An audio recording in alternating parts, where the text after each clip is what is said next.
Justice pour le vivant, finalement, a permis aux études scientifiques dont les résultats sont sans appel d'être mis sur le devant de la scène, de montrer que ça vraiment concerne l'ensemble du vivant, les humains y compris. Donc également en tant que citoyen et en tant que père, moi je suis très reconnaissant à Justice pour le vivant d'avoir réussi finalement à mener cette action en justice et montrer qu'il y a d'énormes progrès à faire en matière d'utilisation de pesticides et que ça concerne absolument tout le monde. La biodiversité et bien sûr au sein de la biodiversité les humains. On sait qu'aujourd'hui dans la nature, dans un champ, on peut retrouver parfois jusqu'à 30 molécules différentes.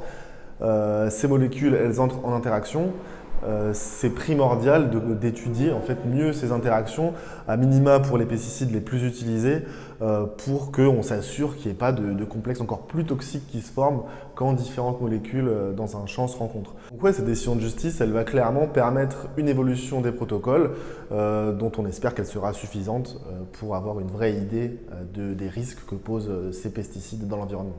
Sur la portée pratique de la décision, c'est extrêmement important. C'est pour ça qu'on l'a qualifié l'arrêt d'historique, parce que cet arrêt protège toute la biodiversité, des papillons vers de terre, des oiseaux des champs aux poissons, indépendamment des espèces et des espaces. Donc de ce point de vue-là, c'est une décision qu'on peut qualifier d'historique.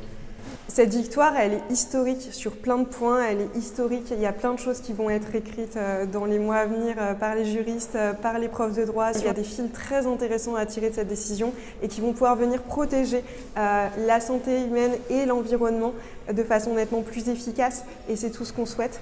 L'environnement a besoin de cette protection, le temps passe, on est en situation qu'on peut qualifier d'urgence écologique et il est temps de s'atteler sérieusement à cette tâche.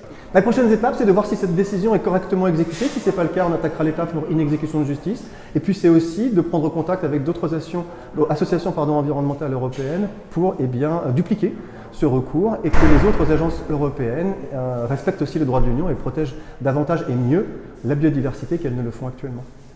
On attend maintenant que l'État réagisse, que l'ANSES réagisse pour savoir quand commencer, comment commencer. On espère qu'on va pouvoir être impliqué dans ces processus pour décider des protocoles et pour décider de la marche à suivre de manière générale.